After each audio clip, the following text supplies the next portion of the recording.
All right, welcome to the podcast. Excited about today's guest. We have on director Freiburger. He's done Between Borders. Mark, thanks for coming on the show. Hey, thank you. Appreciate it. Thanks for having me. All right, walk me through, and then we're going to kind of dip back into your origin story. Sure. It's a narrative feature, and Okay.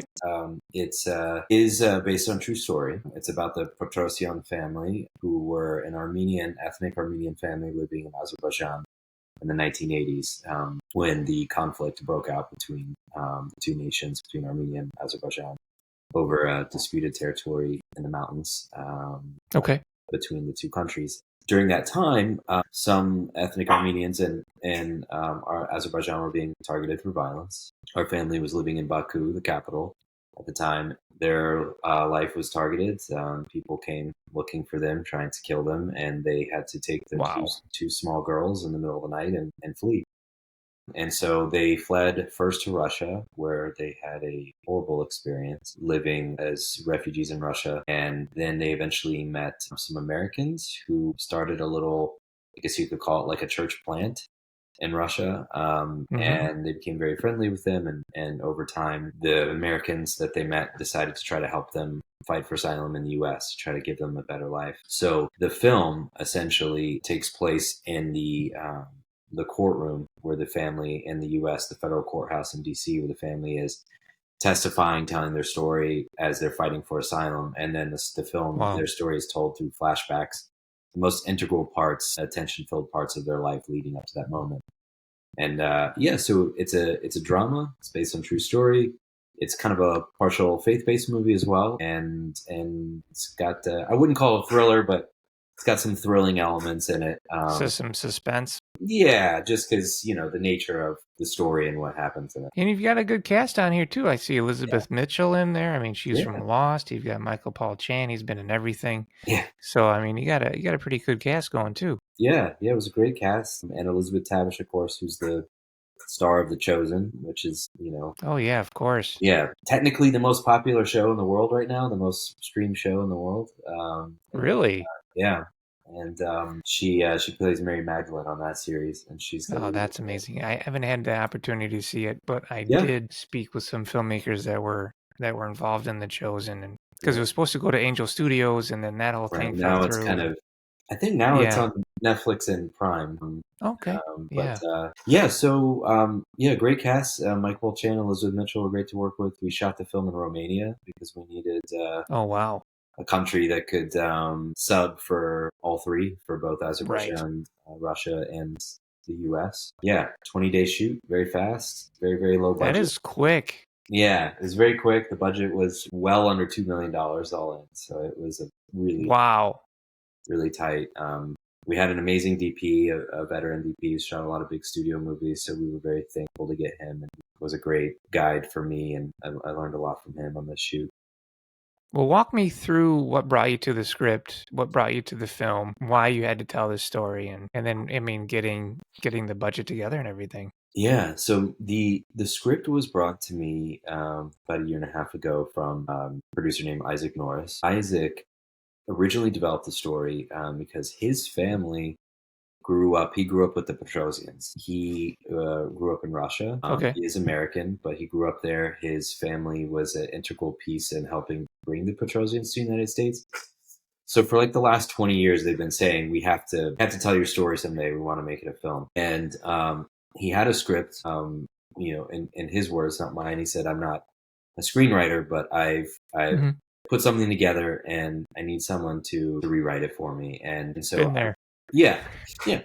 So I read what he had, and went back to the interviews and met the family and fell in love with the family and fell in love with their story. And it was an amazing underdog story. Um, that despite the specifics of the conflict felt extremely universal. And really, at the end of the day, the story is about survival and about protecting your family, protecting your children. And as a father of a couple kids myself, it deeply resonated with me. So I started on a rewrite about a year and a half ago, and then that turned into more rewrites and more, and then it just ultimately just became a page one, and we kind of started Yeah. from scratch, and and it was very fast. I wrote throughout last fall. Isaac had already put together the money to make the film, and then Oh, that's great. Yeah, which is very rare, as you know. Yeah, you never see that. Yeah, I've been on projects for years where there's no money, as we all have. So he got you the script. He was like, "Listen, I need a pro to hit this thing. Yeah. You do the page one rewrite. In the meantime, he's fundraising. In the meantime, he's fundraising, putting together the money, and That's incredible. he did. Yeah, and they put together the funds, and then the project just kept coming so personal to me that I said, can I pitch you the idea of me directing? Because it had been a while since I directed a feature, a long, long time. And the features I had done prior to this were all like under $500,000.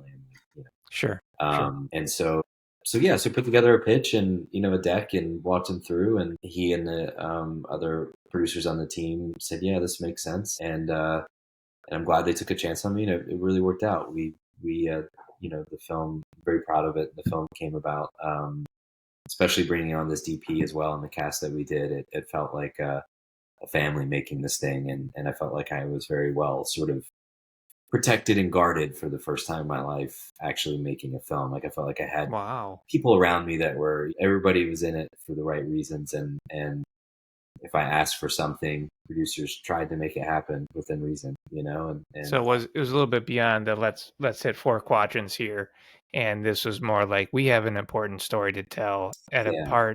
at a time in the world where this needs to be heard. Yeah, absolutely. I think everybody's very pleased with the outcome. A great editor on it as well, and great composer. I used a guy here in Austin named Hayden Townsend, who's scored the last few films for Terrence Malick. Oh wow, He's just a it's a genius. good get.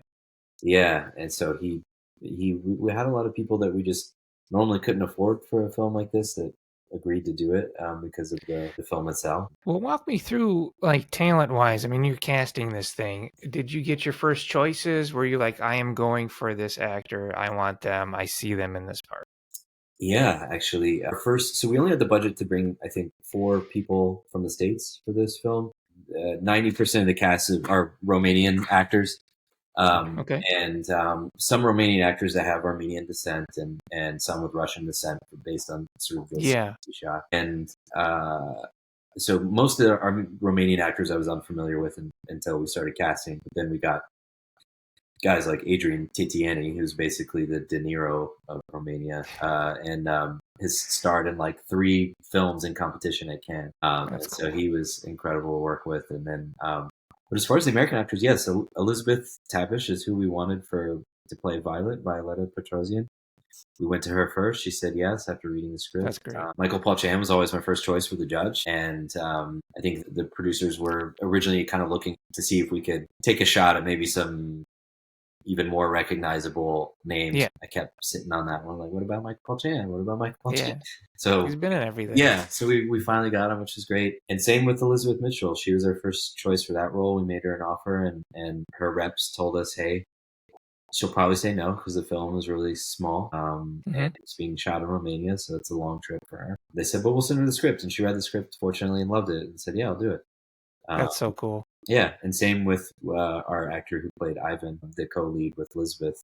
We'd originally talked to an Armenian actor, but he had also never done a faith-based project before, and so he was kind of a little like, hey, that's not really my thing. And so, I said, hey, I totally get that, and I respect your decision as an artist. And so we went immediately then to the other actor, one of the actors who had auditioned, and I absolutely loved his audition. And we did some chem reads with him and Elizabeth Tabish, and she loved him. This was Patrick Sabongri, and he came and just knocked it out of the park. That's awesome. And I was only somewhat familiar with his work before we started, but now I would, cast him in anything moving forward. All the actors were great. I've had shoots in the past where you've have some problems with sometimes with some of the actors, but not on this one. Everyone was just game to do whatever.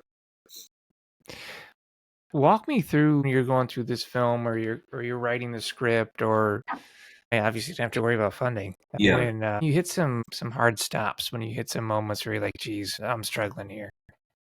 On this film or others? Yeah, sure. Any Yeah. difficulties they had to overcome? The difficulties on this one were mostly because the funding was in place, which is usually the biggest difficulty.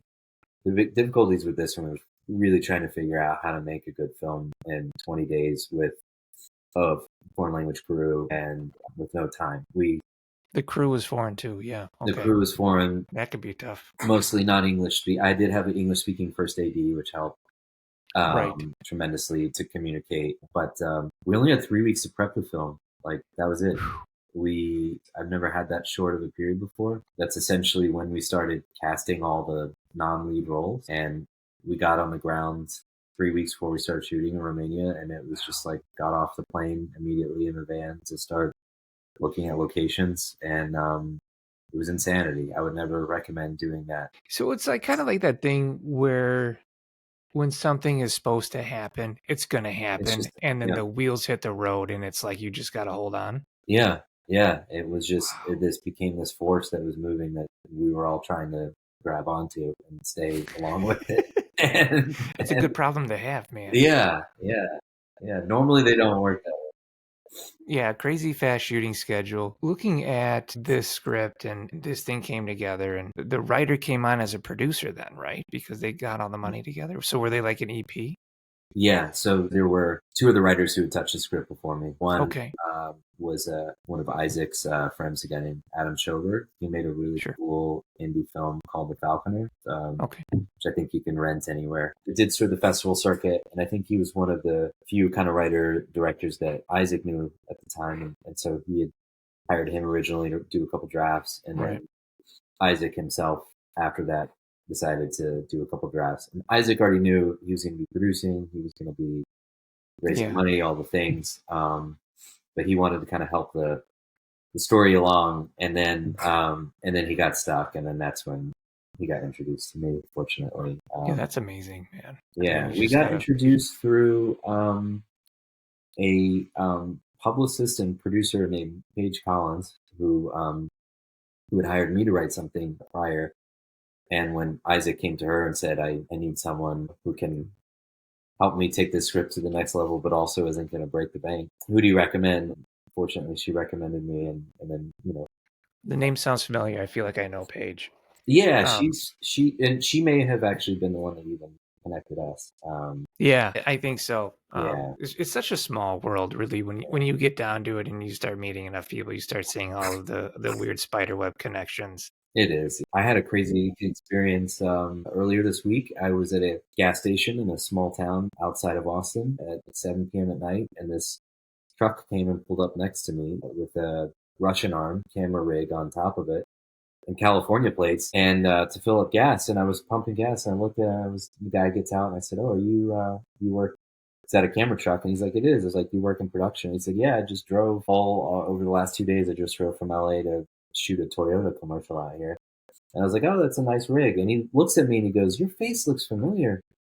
And he goes, all of a sudden, he goes, "Did you work on Transformers 4?" And I was like, "Yeah, I did." And That's he's like, awesome. "That's right. I was on that movie. I knew you from somewhere." So even in the most random That's so ways crazy. possible, running into someone at a gas station. What were you doing on Transformers 4? So leading up to Transformers 4, I don't know if you remember those old Doritos contests where anybody in the US could make a commercial and submit it, and Doritos Yeah, pick one and air. So I yeah. won that year, That's awesome. and Holy they cow. except I have to preface it, we didn't win the money. We never got the $1 million that was promised. There was a lot of legalese and red tape. But you never do. You never do. You Uh, never do. so no, we did not get the money, unfortunately, but we did win. Me and my friends that made that commercial, and then I got to the prize was outside of the money. The prize was someone would get to work on Transformers 4 with Michael Bay. So I essentially just I got to shadow him for months, and then he had me do some second unit stuff and run Dude, around, you got and to I do just second unit stuff on Transformers 4? That's it was really big. fun. That's Yeah, amazing. it just kind of bopped from department to department, and he just kind of let me hang out. There was no like official role, but it was a blast, and Michael was very That's generous so with cool. his time on that, and yeah, it was a good experience. I'll remember that one forever. So, what kind of advice do you have for writers out there, directors out there, filmmakers out there? Well, I still feel like I'm just getting going myself, but I would say like the one thing that's helped me is just to never stop writing, and in between paid gigs and all the things, I'm constantly writing on spec, always working on a new idea. And I That's have great. finally seen, it took me, I think, about 15 years of nonstop writing to figure out even just to kind of write like myself, if that makes sense. To find your voice, really, Yeah, kind of like yeah, hone in find my on it. voice, Yeah, whatever you sure. want. Yeah, and I think I've been at it almost 20 years now. Um, but during that time, I just never stopped. That's Eventually, awesome. one day you look back and you have sort of a stack of things, and a lot of it's terrible, but some of it's good. And give your material to friends and people in the industry to read.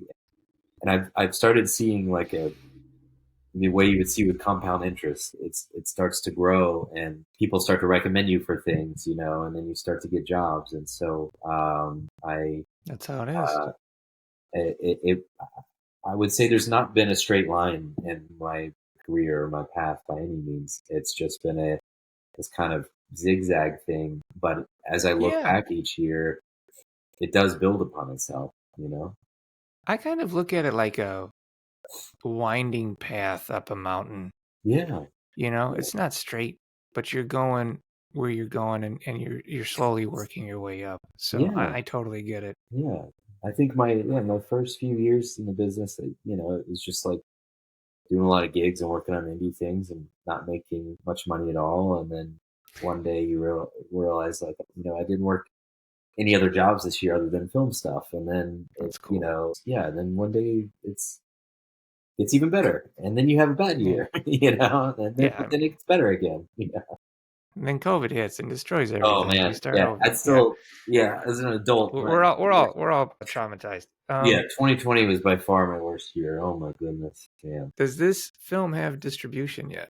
It does. It's coming out Where was in it at? theaters the last week of January. So Congratulations, it'll man. be, yeah, thank you. It'll be on over 1,000 screens nationwide. That's fantastic.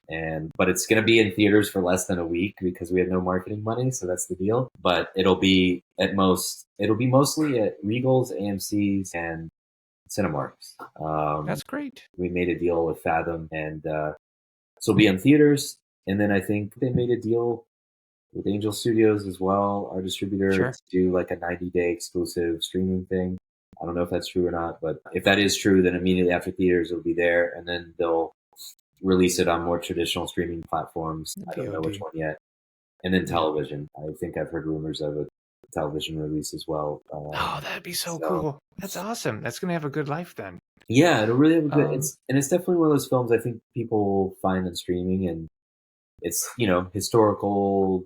I wouldn't necessarily say political, but historical. Based on true life story about a. Anything's political if you look hard enough. Yeah, I guess. Yeah. Um, Uh, is there anything I didn't ask you that I should have? I don't think so. Okay. I would just encourage others to just keep going at it, and like I'm doing.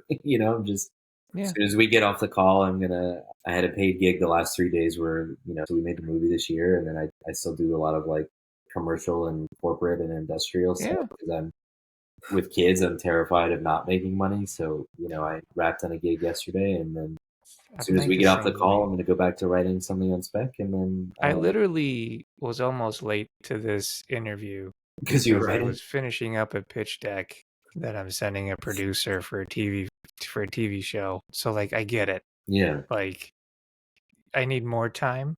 Yeah, same. Time is the thing for So me, especially with kids now. I just don't have time for much oh anymore. yeah, absolutely. And you gotta make time for them. Yeah, my Um, life is very simple now. It's just work and kids. And, well, Mark, I want to say thanks for coming on the show. The name of the film is Between Borders, and yeah, it's got thanks a for having theatrical me. release coming. Awesome. Yeah, yeah, check it out. Comes out, I believe, January 26th. All So you right. can just check which theater listings are in your area, and I'm sure it'll be near you as well. So yeah, check Yeah. out the film, support an indie, and I hope you enjoy it. All right. Thanks, man. All right, thank you. Take care.